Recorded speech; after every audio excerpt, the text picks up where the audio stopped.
तो ये वीडियो हो सकता है भाई 30 मिनट की बन रही हो, 32 की बन रही हो, तो प्लीज़ इसकी स्पीड आप पहले ही बढ़ा देना वीडियो की, जिससे कि आपका ज़्यादा टाइम खर्च ना हो और मेरी बात आपको समझ में आ जाए। मैं ट्राई करूँगा कट कट कर जाएगी भाई, खाली काम की बात तो बकवास ना हो। रिपीट कर देता हूँ मैं बहुत सारी बातें बार बार, तो वो भी कट कर दूँगा। सही है। हाँ जी दोस्तों, तो फाइनली भाई घर पे आ गया था मैं। अब भाई डिनर की तैयारी करते हैं। 7 बज गया, ऑलमोस्ट 7:15 हो रहे हैं, तो डिनर बनाते हैं।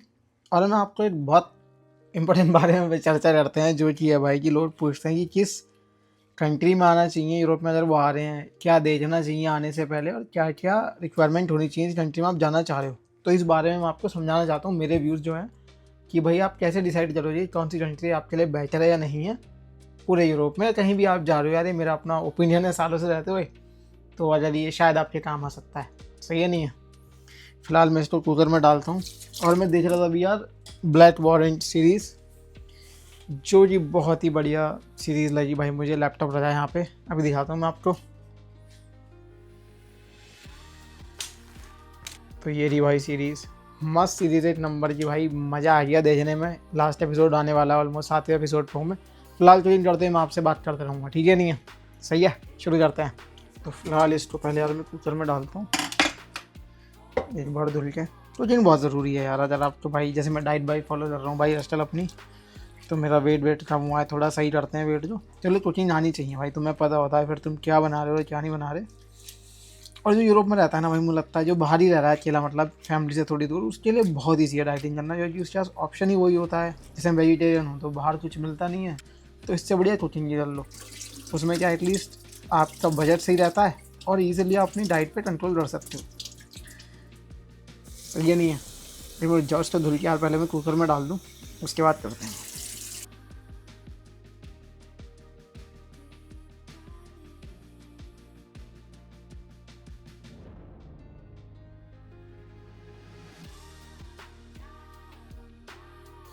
और हम बात कर रहे थे कि कौन सी कंट्री बेस्ट है। बहुत सारे लोग मुझसे बात करते हैं ना इस बारे में कि भाई कॉल पे, और वैसे भी लोग मैसेज करते हैं कि हम यूरोप आना चाह रहे हैं, हंगरी आना चाह रहे हैं, बट क्वेश्चन होता है कौन सी कंट्री बेस्ट है आने के लिए। तो उस पर चर्चा करने वाले हैं। तो भाई इसके लिए प्रॉपर आंसर है, पहले तो कुछ पॉइंट्स होते हैं, समझ रहे हो ना। पहला पॉइंट है भाई कि उस कंट्री की लैंग्वेज। अगर आप इंडिया से कहीं बाहर जा रहे हो, तो मान लो अगर आप हंगरी आ रहे हो फॉर एग्जाम्पल, तो हंगरी में जो पहला सबसे बैरियर हिट करे जाना आपको होगा लैंग्वेज बैरियर। जो लोग यहाँ के भाई इंग्लिश तो बोलते नहीं हैं अपनी भाषा बोलते हैं हंगेरियन, या तो आप उसको सीख लो, या फिर भाई आपको फिर अपॉर्चुनिटीज़ ना कम हो जाती हैं ऑलरेडी, कि भाई कहीं आप जा रहे हो मान लो जॉब वॉब के लिए, ऐसा पार्ट टाइम या भाई बाद में कहीं फुल टाइम में, तो थोड़ा लैंग्वेज का बैरियर रहता है। अगर आपको लैंग्वेज आती है तो आपके पास ज़्यादा अपॉर्चुनिटीज़ होती हैं, समझ रहे हो ना। तो पहला बैरियर लैंग्वेज, तो इसलिए हमेशा बोलता हूँ उन पर चांस है किसी इंग्लिश स्पीकिंग कंट्री जाने का इंडिया से, तो भाई उसको प्रायोरिटी दो कि वहाँ पे लैंग्वेज बैरियर तो नहीं है। एटलीस्ट तुम्हें इंग्लिश आती है भाई, तुम बाहर जा रहे हो, तुम उनसे कम्युनिकेट कर पाओगे, सब क्या चीज़ें इंग्लिश में होंगी, तुम्हारे लिए लाइफ बहुत ईजी हो जाएगी। अगर तुम भाई जर्मनी जा रहे हो तो तुम्हें जर्मन सीखनी चाहिए फिर प्रॉपर। सही है, क्योंकि जब मैं हंगरी आया था ना, तो मेरे जो मेंटर थे, जो सीनियर्स थे मेरे, बढ़िया इंसान थे सब। तो भाई मैंने उनसे पूछा कि क्या भैया मैं लैंग्वेज सीख लूँ। तो उस टाइम पे मुझे भाई कोई आइडिया नहीं था, मेरे को, मैं ही बच्चा ही था 7 साल पहले हाथ से, अभी भी हूँ। तो मैंने उनसे पूछा भाई कि लैंग्वेज सीख लूँ। उन्होंने बोला क्या करेगा लैंग्वेज सीख के, यहाँ की लैंग्वेज बहुत हार्ड है, टफ है, फालतू में तू अपने कोर्स में वो डाल देगा। यूनिवर्सिटी शुरू में फ्री में सिखाती है 2 साल, तो परेशानी हो रहा। मैंने कहा यार चलो आप कह रहे हो इतना, आप तो ज़्यादा पता हो रहा, ठीक है भाई। बट अब मैं उसको रिग्रेट करता हूँ डिसीज़न को, क्योंकि अगर मैंने लैंग्वेज सीखी होती ना, तो मेरी लाइफ बहुत ज़्यादा वो होती, बेटर होती। In the sense he communication, मान लो कि भाई मेरे सोशल जो फ्रेंड बनेंगे लोकल वो ज़्यादा होते, मैं ज़्यादा अपॉर्चुनिटीज़ पे काम कर पाता। अब क्या है, मैं कोई भी ऐसी जॉब नहीं कर सकता जहाँ पे स्पीकिंग आ जाती है, क्योंकि फिर वो प्रायोरिटी देंगे इसको हंगेरियन आती हो, क्योंकि मुझे नहीं आती। तो ये एक इशू आता है कि भाई लैंग्वेज, मैं कहता हूँ हंगेरी आ रहे हो, आपकी यूनिवर्सिटी आपको सिखा रही है ना भाई, तो आप उसको ज़रूर सीखो, कोई भी सिखा रहा है सीखो।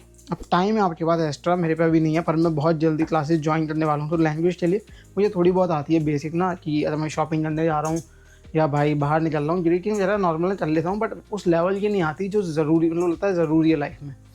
तो उसको सीखने के लिए भाई अगर आपकी यूनिवर्सिटी सिखा रही है या आप पे टाइम है, ट्यूशन लगा के सीखो भाई। लोग कहते हैं मैं 3 साल के लिए आया हूँ पढ़ने के लिए, 4 साल के लिए फिर मैं चला जाऊँगा, अच्छी बात है भाई। पर आप 4 साल कहीं पर रह रहे हो तो एक ऐड ऑन ही हो रहा है आपकी लाइफ में, समझ रहे हो। आपको एक लैंग्वेज आती हो जी एक्स्ट्रा, मान लो कल आप यहाँ पढ़े कहीं और मूव हो रहा है, बट स्टिल आपको हंगेरियन आती है, यूज़ नहीं हो रहा, बट ऐसी लैंग्वेज आती है, स्किल ऐड हो गई भाई कि मुझे हंगेरियन भी आती है। मान लो फ्यूचर में काम आ जाए, 4 साल तक वहीं पर हो ना, अगर मैं पिछले जो मैं जानता हूँ तो 9 साल से 8 साल से हंगेरी में, उनको हंगेरियन आती नहीं है। बोले शुरू में हमने इसलिए सीखी, हम क्या करेंगे, हमारा प्लान कुछ और था, बाद में प्लान चेंज हो गया, वो वहीं पर रह रहे हैं तब से 8 साल से, लैंग्वेज नहीं आती। मैंने कहा ये तो बहुत बड़ी गलती है और ये बहुत बड़ी कमी रह रही है। एक मिनट जाओ, इसको होने दो भाई, 4 सीढ़ी लगवानी है इसमें, एक आ रही है। हाँ जी, तो उनको भी लगता है लाइफ में, उनको भी रिग्रेट है कि यार हम हंगरी में थे, हमारा प्लान था 3 साल बाद मूव हो जाएंगे, प्लान चेंज हो जाते हैं भाई, फ्यूचर जीरो नहीं पता, क्या रिस्पॉन्सिबिलिटी आ जाए, क्या ज़रूरत आ जाए भाई, तुम्हें नहीं पता फ्यूचर में क्या हो रहा, मुझे नहीं पता भाई कल परसों क्या हो रहा।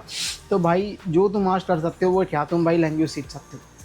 तो पहला आंसर है मेरा भाई, लैंग्वेज पे फोकस करो। अगर आप हंगरी आ रहे हो, कहीं भी जा रहे हो, अगर आप हंगरी आ रहे हो तो भाई टाइम है, लैंग्वेज सीखो। आप मेरी वीडियो यहाँ पे देख रहे हो, बहुत काम आएगी आपके लाइफ में, विश्वास से कह सकता हूँ मैं। अगर आप कहीं और की कंट्री जा रहे हो, किसी और नई, उस कंट्री की आपको लैंग्वेज आनी चाहिए। तो इसलिए पहले बोलता हूँ मैं, इंग्लिश लैंग्वेज की कंट्री ढूंढ लो, वो बैरियर ख़त्म हो जाएगा भाई। लैंग्वेज तुम्हें इंग्लिश आती है इंडिया से ही, वहाँ पे भी इंग्लिश चलती है, थोड़ा बहुत एक्सेंट का फ़र्क होता है, डायलॉग का फ़र्क होता है, वो चेंज हो जाता है, वो कोई दिक्कत नहीं है उसमें, ठीक है। नहीं है, एक और सिटी, बढ़िया, देखता रहता हूँ मैसेज, जल ना जाए ना, ठीक है भाई। दूसरा आता है तुम्हारा प्लान क्या, मतलब पहली तुम्हारी फाइनेंशियल कंडीशन क्या है फैमिली से। अगर मान लो तुम्हारी भाई फाइनेंशियल कंडीशन बहुत बढ़िया है, तुम किसी भी देश में जाके रह सकते हो, कुछ भी कर सकते हो, तो तुम भाई फिर टेंशन नहीं लो उस चीज़ की, फ्यूचर में क्या ऑलरेडी तुम पर एक वो बैकअप तो है ही ऑलरेडी ना, फाइनेंसिस तो है, यहाँ पे नहीं, वो कहीं और चले जाओगे तुम। बट वो लोग भाई जिनको लिटरली उनके घर वाले लोन वोन करवा के या रिश्तेदारों से पैसे उधार लेके अपनी सेविंग एफडी सब कुछ तोड़ के तुम्हारे लिए फ़ंड दिखा रहे हैं, फीस पे कर रहे हैं कि भाई तुम बाहर जाके पढ़ के अच्छे फ्यूचर में एंटर कर पाओ, तो उससे पहले ना एक लिस्ट बना लो भाई, चेकलिस्ट पूरी। वो चेकलिस्ट होगी कि भाई तुम जिस कंट्री में जा रहे हो उस कंट्री के, पहला बात वर्ल्ड वहाँ पे जॉब कैसी हैं, कि भाई पढ़ाई के बाद जो स्टूडेंट्स हैं उनसे कांटेक्ट करो as much as you can. जैसे एक से नहीं भाई, 2 से 3 से जितनों से कर सकते हो ढूंढो, फेसबुक पे मिल जाते हैं भाई, सिटी नेम भाई, ग्रुप्स होते हैं फेसबुक पे, इजीली मिल जाते हैं। तो वहाँ पे ढूंढो जी भाई, वहाँ के स्टूडेंट्स हैं, उनसे पूछो भाई वहाँ पे जॉब मार्केट कैसा है। दूसरा भाई, जॉब मार्केट है, लैंग्वेज आपने शॉर्ट आउट जल्दी नहीं आती तो सीखनी पड़ेगी, आती है तो बहुत बढ़िया। और तीसरा, उस कंट्री के बारे में सर्च करो कि वहाँ पे जो गवर्नमेंट है, क्योंकि तुम्हारे जो इमिग्रेशन लॉज है वाइट गवर्नमेंट डिसाइड करती है उस कंट्री जहाँ तुम जा रहे हो। तो इंडिया की भाई इंडियन गवर्नमेंट डिसाइड करती है इमिग्रेशन लॉज, यहाँ की इंडियन गवर्नमेंट करती है। अब यहाँ पर क्या इशू है कि भाई अगर गवर्नमेंट नहीं चाहती उनके यहाँ पे इमिग्रेंट्स आएँ, तो डजन मैटर भाई तुम कितने टैलेंटेड हो, या तुम बिल्कुल ही ज़ीरो हो, या तुम कुछ भी हो भाई, तुम जॉब नहीं ले सकते। हंगरी में इस समय तुम जॉब नहीं ले सकते, अदरवाइज तुम्हें यू ब्लू कार्ड नहीं मिल रहा, तो उसकी सैलरी हाइट बहुत ज़्यादा होती है, तो वो ईजिली नहीं मिलता, मतलब 5-10% चांसेस होते हैं, 90% अब वो जॉब दे ही नहीं रहे किसी को।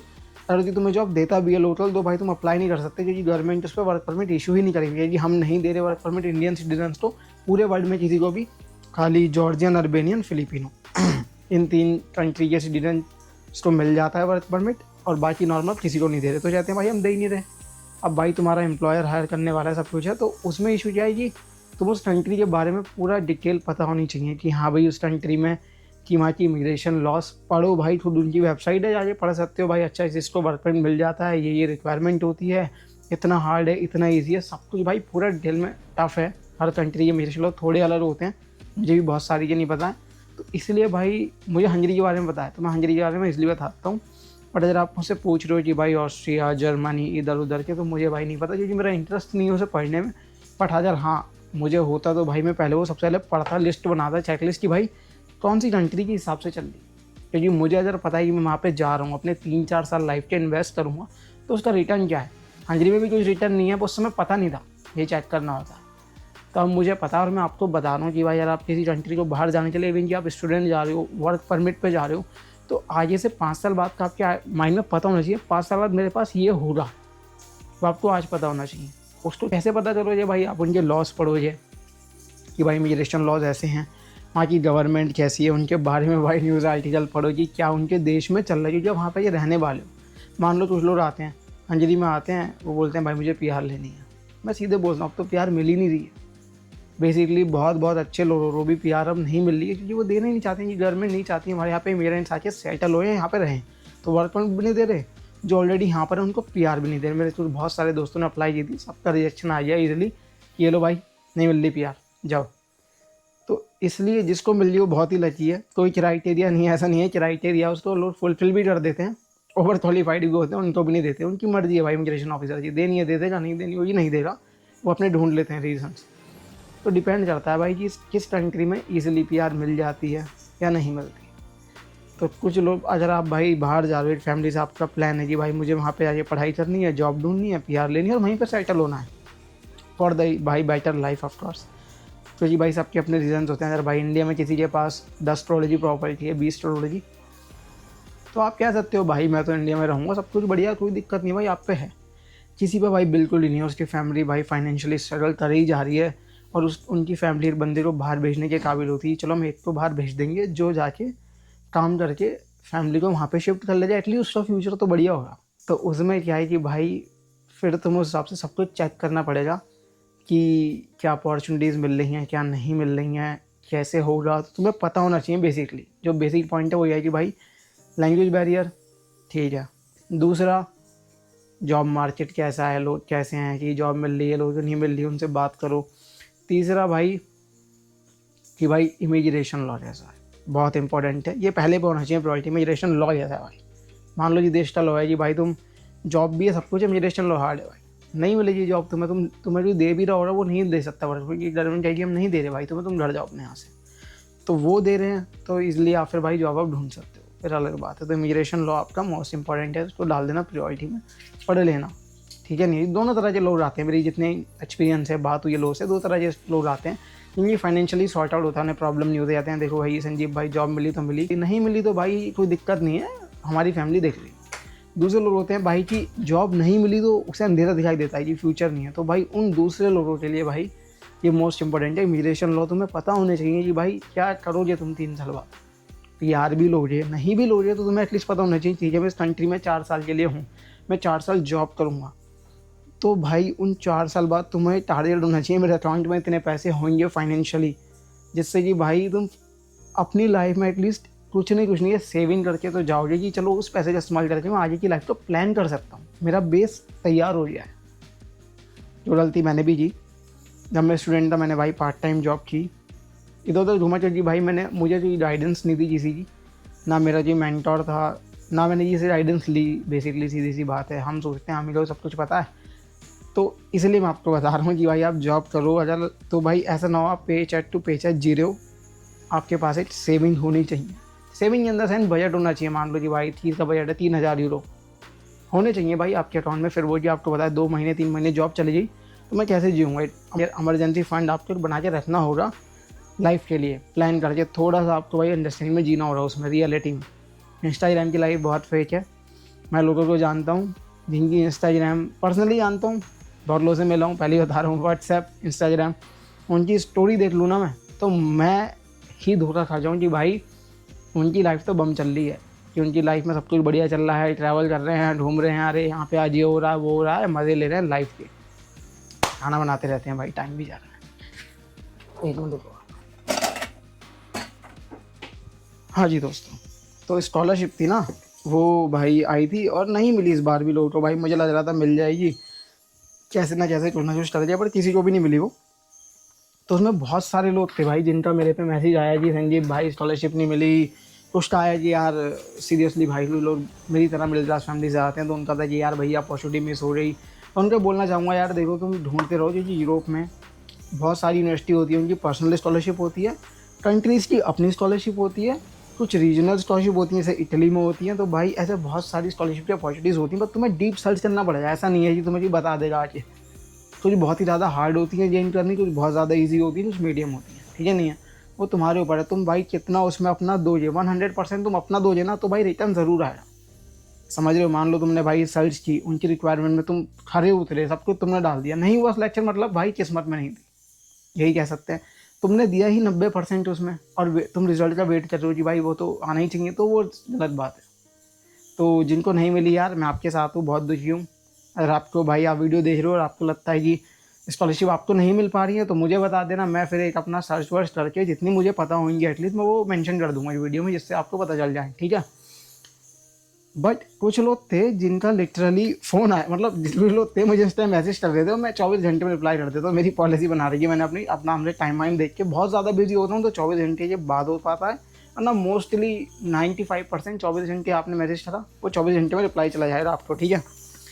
तो भाई हुआ क्या, जो लोग थे ना भाई वो कि संजीव भाई स्कॉलरशिप के लिए अप्लाई किया था और मेरा रिजेक्शन आ गया, ठीक है भाई। कुछ बंदे थे भाई वो फ़ोन पे बिल्कुल ही, मतलब मैं चैट कर रहा हूँ उनसे, बिल्कुल ही अनटोटी बात करे जाए कि भाई रिजेक्शन आ गया, क्या करूँ, केस कर दूँ, ये कर दूँ, वो कर दूँ। मैं उनसे समझा रहा हूँ भाई इतना क्यों परेशान हो रहा है यार, देख नहीं मिली, ये दुख की बात है, मुझे भी दुख है, पर ऐसा केस वेस क्या करेगा भाई, अब उनका लॉ है भाई, सही बात है नहीं है भाई, गवर्नमेंट का अपना इशू चल रहा है, वो सॉल्व कर दिया तभी तो ले पाएगा ना तू। तो भाई उस भाई को बात समझ में नहीं आई, मैंने कहा यार ये तो ज़्यादा ही नर्वस हो रहा है लड़का, थोड़ा सा परेशान हो रहा है, तो मैंने उसको कॉल कर दी। मैं भाई वैसे कॉल करता नहीं हुई, पर मैं देखता हूँ कि यार कुछ ज़्यादा ही लड़का मेंटली ना जाए इसी चीज़ में, क्या पता भाई वो बिल्कुल ही डिप्रेस्ड हो जाए लाइफ से। तो मैंने उसको कॉल कर दी अपनी तरफ से रिस्पॉन्सिबल कि भाई हाँ भाई इतना परेशान मत हो, क्या दिक्कत होगी बता। तो उस भाई की दिक्कत सुनोगे आप, तो बोलता है अरे भैया मुझे स्कॉलरशिप नहीं मिली। तो मैंने कहा भाई वो तो बहुत सारे लोगों को मिली और ये तो गलत बात है, बट यार क्या कर सकते हैं, है ना, हम तो भाई अप्लाई ही कर सकते थे। तो भाई वो बिल्कुल ही डिप्रेस था कि अरे भैया आप तो बाहर रह रहे हो, आप तो मज़े ले रहे हो लाइफ के, और मैं यहाँ रह रहा हूँ, मैं यहाँ फंसा पड़ा। मैंने कहा भाई कि आप वहाँ रह रहे हो बात अलग है, पर लाइफ के मज़े कौन ले रहा है, मेरे जितने जानने वाले ग्रुप में हैं, इंस्टाग्राम फीड हो कुछ भी हो भाई, मुझे पता है भाई कोई मज़े नहीं ले रहा है, ये मैं सच जान चुका हूँ।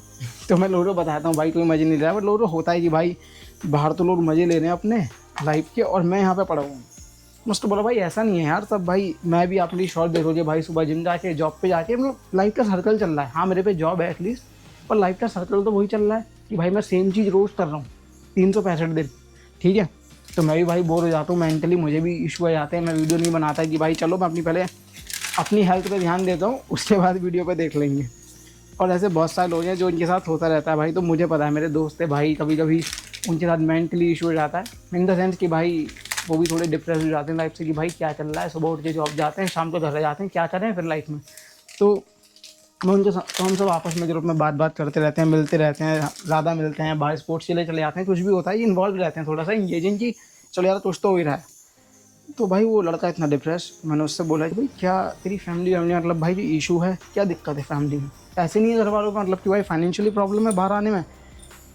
अरे हाँ उस लड़के ने सबको रिसर्च कर रखी थी हंगरी के बारे में कि 5 साल में आधे PR मिल जाती है भैया और 8 साल बाद पासपोर्ट। मैं तो माइग्रेट होने ही वाला था भैया, मुझे बस खुशी मिलती, मैं तो पूरी फैमिली को माइग्रेट कर दे। मैंने कहा भाई रुक जा, थोड़ा स्लो डाउन हो जा भाई, तू ही तो होना चाहता था कि सरकार जो भी तू देख ले वो देना चाह रही नहीं देना चाह रही है, तेरा प्लान है कि भाई मैं माइग्रेट हो जाऊँगा और भाई बाहर ही रहूँगा, फैमिली को बुला लूँगा। मैंने कहा वो सब ठीक है भाई, पर इनकी हाजी सरकार से भी तो पूछ ले एक बार कि भाई वो तो देख नहीं देना, यहाँ पे ऑलरेडी है भाई 8-8 साल से 10-10 साल की उनको भरा दे रही है हाजी सरकार कि नहीं दे रहे, जाओ भाई परमिट अपने घर निकलो।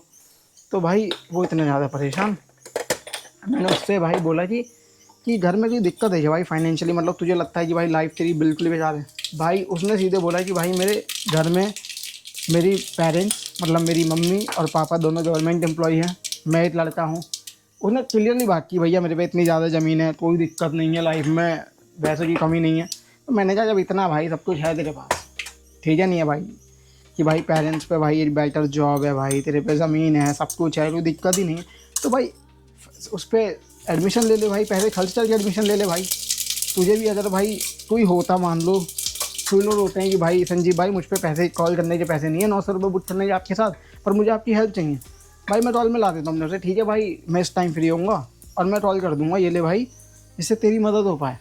सही है नहीं है, क्योंकि बेसिकली भाई वो 900-800 रुपये मैटर नहीं करते मेरे, मतलब टाइम मैटर करता है मेरा, कि अगर मान लो मैं फ्री कर दूँ उस ऑप्शन को तो भाई मुझे दिन 10 तो आएंगी, कभी ज़्यादा कभी कम। तो मैंने उसको बोला भाई जिस पे पैसे नहीं है, एक ने बोला था मुझे, मैंने उसको फ्री में कॉल कर दी, मैं कोई दिक्कत नहीं भाई, तो कर ले भाई कॉल, तेरे पे है ही नहीं तो भाई मैं क्या करूँ, है नहीं है, वो पैसों की बात नहीं है।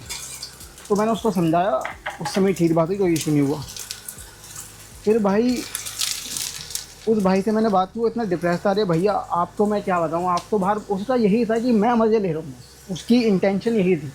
15-20 मिनट की बात में उसने 10 बार बोल दिया भैया आप बाहर मज़े ले रहे हो, घूम रहे हो, फिर रहे हो, मेरे पे कुछ नहीं है भाई, कि मैं तो भैया यहाँ पे बैठा हूँ इस अपने गाँव में फलाना ढिमकाना, और मेरे से कुछ नहीं हो रहा लाइफ में, और आपकी लाइफ बढ़िया चल रही है, आप मज़े ले रहे हो। मैंने उसको बोला, मैंने उससे रियलिटी बताई, मैंने कहा भाई ऐसा है, कोई मज़े नहीं ले रहा है, मैं भी 3-4 महीने में, और बहुत सारे लोग भाई वो एक बार घूमने जाते हैं उनकी 100 स्टोरी डालते रहते हैं, उनकी 100 फोटो डालते रहते हैं, तो दुनिया को लगता है कि भाई मैं मिस आउट कर रहा हूँ ज़िंदगी में और ये मचा रहा है।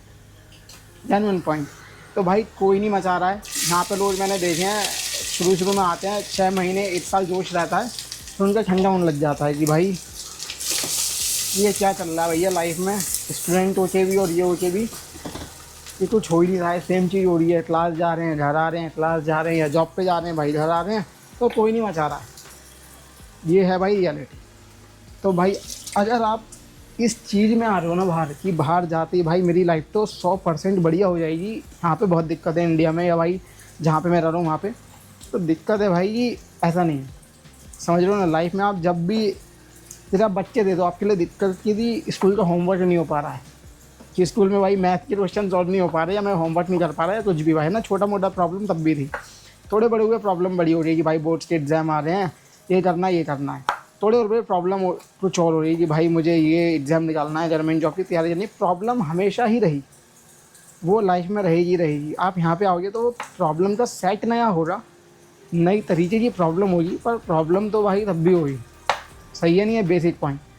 तो ऐसा नहीं है कि सारी चीज़ें भाई आप लाइफ में कि बाहर आते ही एक स्वर्ग की दुनिया है कि जहाँ पे भाई सब मचा रहे हैं और मैं भी जाके मचा दूँगा, तो ऐसा भाई नहीं है। लाइफ की प्रॉब्लम तो 100% होगी, वो नई होगी, वह फिर वो नया इशू हो रहा है जो और रिलेट भी नहीं कर पाएंगे। कि मेरा इशू मान लो भाई मेरी लाइफ से है कि भाई मैं क्या करूँ भाई शाम को 4 से 5 कि मैं थोड़ा बिज़ी रहूँ, या फिर भाई मैं और ज़्यादा पैसे कैसे कमा पाऊँ, या फिर मैं भाई ऐसा क्या कर दूँ कि लाइफ थोड़ी और बेटर हो जाए। तो प्रॉब्लम तो तब भी है।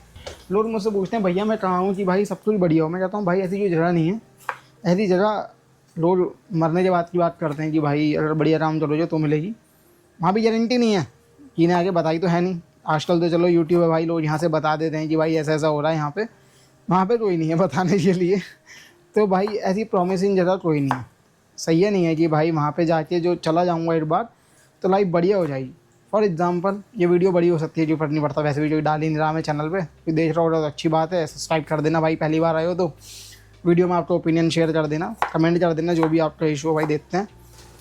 सही है भाई। तो कुछ लोग थे मेरे जो जी भाई वो यहाँ से पढ़ बढ़ के अपना इंडिया वापस चले जाइए, यहाँ पे तो भाई भसड़ी होती रहती है लाइफ में, मैं इंडिया वापस जा रहा हूँ, वहाँ देख लूँगा। वहाँ पे जाके भाई उनकी सबसे बड़ी तमन्ना ये है वापस बाहर आना है। इंडिया में उनको और ज़्यादा दिक्कत होती है, ठीक है। दूसरे लोग रहते हैं यहाँ से किसी और देश चले जाए बेटर लाइफ के लिए, ऑफकोर्स भाई जाना भी चाहिए।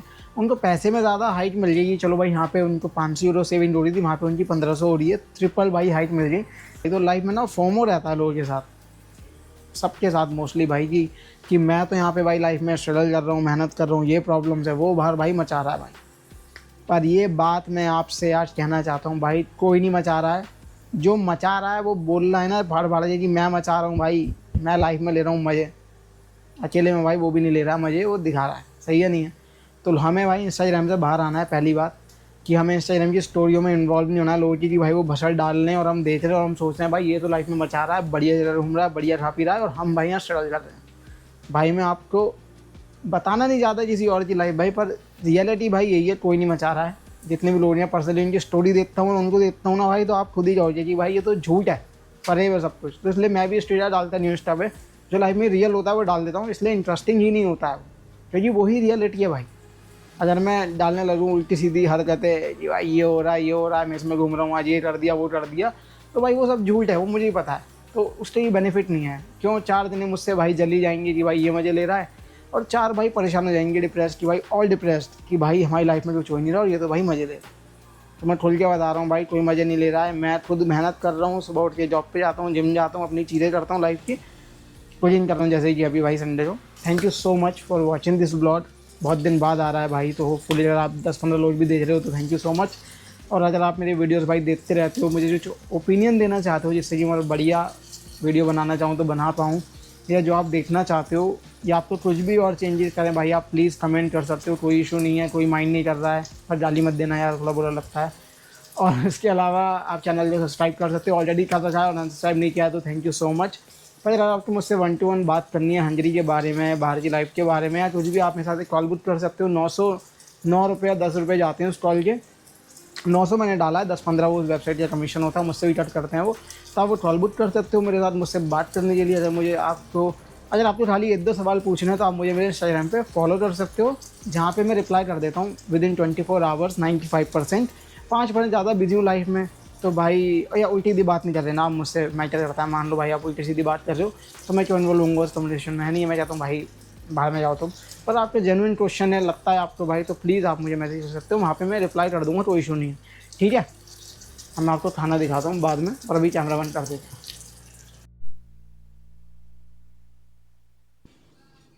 तो ये रहा भाई दाल चावल, ये रहा अपना कैफिर, तो डिनर रेडी है। तो एडिटिंग कर रहा था मैं, बट फिलहाल तो और देखूंगा इसके साथ एंटरटेनिंग।